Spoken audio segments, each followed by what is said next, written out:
สบายดีมื้อนี้เฮามาสมัครบัญชีเทรดสำหรับท่านใดที่มักในการเทรดบ่ว่าจะเป็นหุ้นโลหะทองคำหรือดัชนีและพันธบัตรต่างๆซึ่งนั่นก็คือโบรกเกอร์ FP Market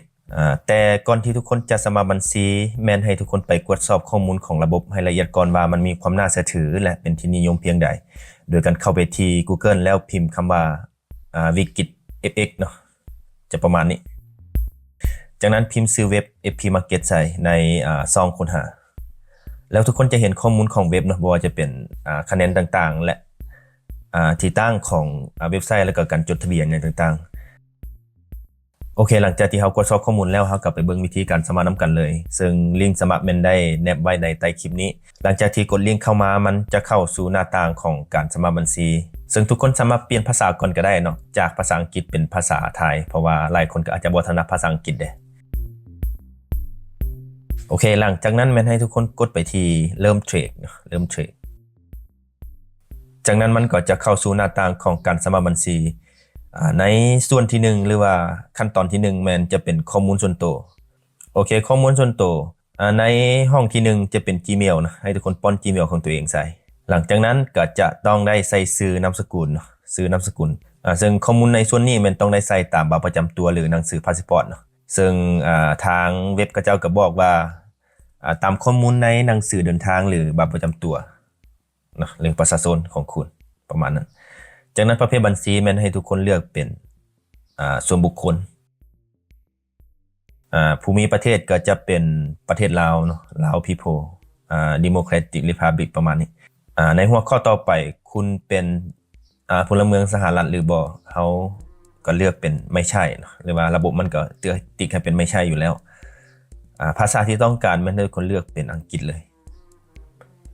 จากนั้นให้ทุกคนป้อนเบอร์โทรใส่เนาะป้อนเบอร์โทรใส่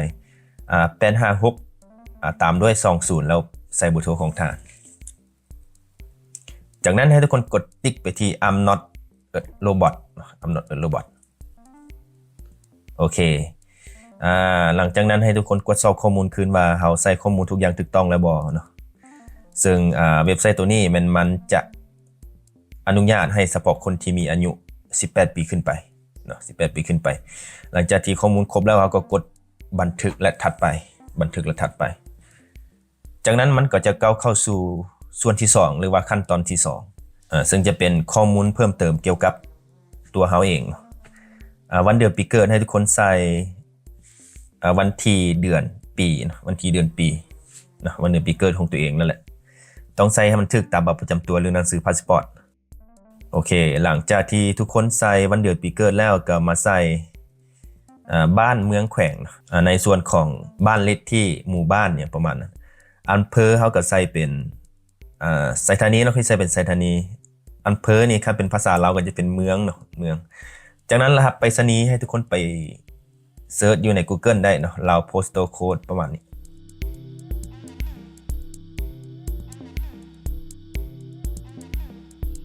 แล้วมันก็จะแสดงรหัสไปรษณีย์ที่อยู่ใกล้บ้านทานเราก็สามารถเลือกเอารหัสไปรษณีย์ตัวนั้นมาใ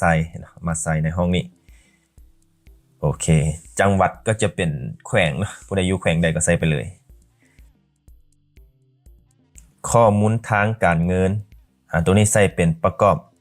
อาชีพอิสระแล้วอาชีพก็ให้เฮาพิมพ์ใส่เนาะเฮาเฮ็ดเวียกหยังก็พิมพ์ใส่ได้เนาะบ่ว่าจะเป็นbusiness หรือว่าเฮาจะเป็นฟรีแลนซ์บ่อย่างต่างๆเฮาก็สามารถพิมพ์ใส่ได้โอเครายได้ต่อปีเฮาใส่ต่ำกว่า 10,000 เนาะต่ำกว่า 10,000 จากนั้นแรงที่มาของเงินทุนเฮาใส่เป็นการลงทุนและการออมหลังจากที่เฮาใส่ข้อมูลทุกอย่างเรียบร้อยแล้วเฮาก็กดสอบข้อมูลขึ้นได้เนาะว่าถูกต้องแล้วบ่ต้องได้ใส่ละเอียดเนาะจากนั้นบันทึกและถัดไปโอเคบัดนี้มันก็จะเข้าสู่ขั้นตอนที่3หรือว่าในส่วนของที่3เลือกประเภทบัญชีเทรดนะให้ทุกคนเลือกเป็น MetaTrader File หรือว่า MT File นั่นแหละ MT5 หลังจากนั้นเลือกประเภทบัญชีให้ทุกคนเลือกเป็น Standard สกุลเงินก็ใส่เป็น USD ดอลลาร์ส่วนleverage มันให้ทุกคนใส่เลือกเอาตัวใดก็ได้เนาะอันนี้บ่เป็นหยังเอาใส่เป็น1/500อย่างประมาณนั้นก็ได้ จากนั้นให้ทุกคนตั้งรหัสผ่านเนาะซึ่งรหัสผ่านประกอบด้วยตัวอักษรตัวเลขแล้วก็อักขระพิเศษเนาะตัวอย่างมื้อนี้ก็สิตั้งให้ประมาณนี้นะโมเดิร์น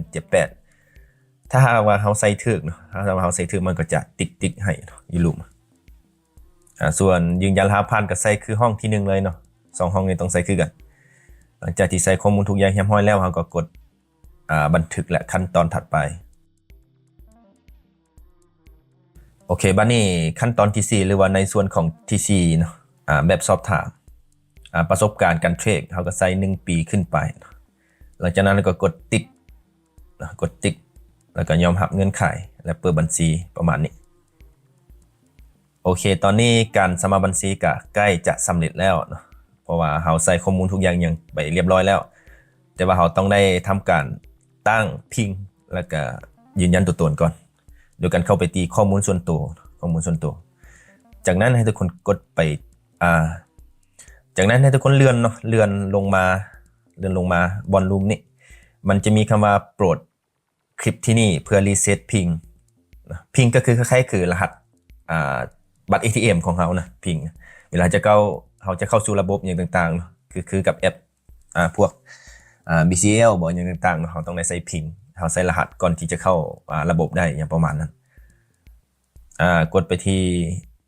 แบบสอบถามที่1ก็คือเขาเกิดอยู่ที่เมืองใดเขาใส่เป็นเมืองลาวเลยก็ได้เนาะก็บ่เป็นหยังแล้วกดบันทึกไป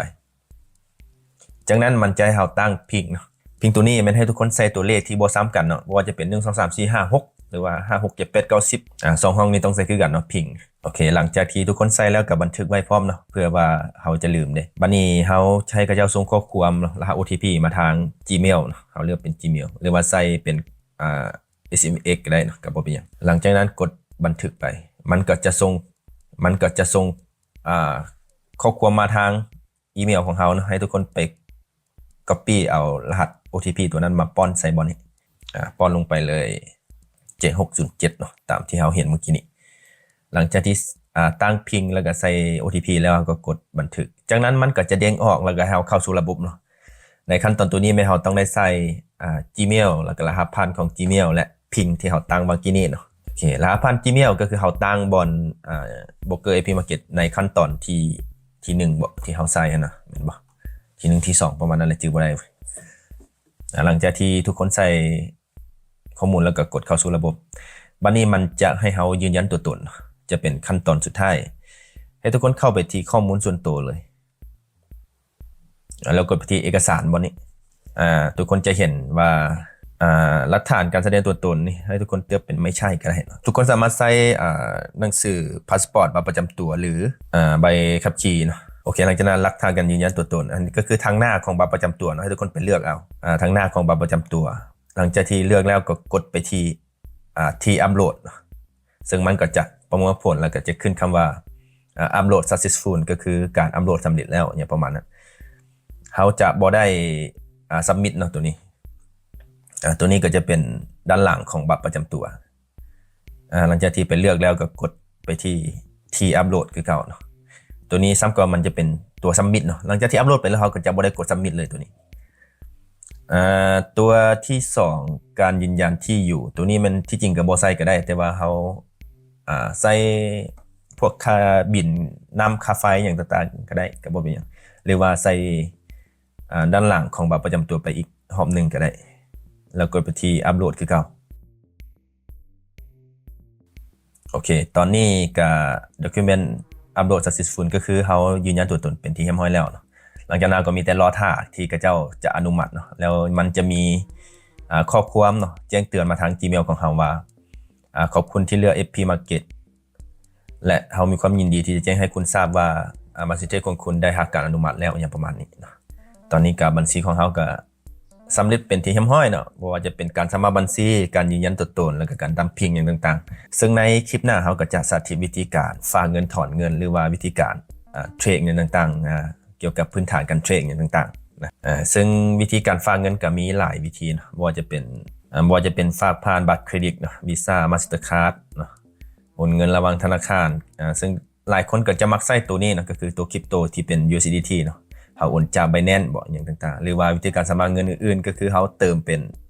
เนาะเอาฝากเป็น เงินกีบผ่านP2P อย่างประมาณนั้นที่อยู่ในระบบของมันเองสามารถเลือกจำนวนเงินได้พร้อมว่าจะเอาจากเหรียญเนี่ยประมาณนี้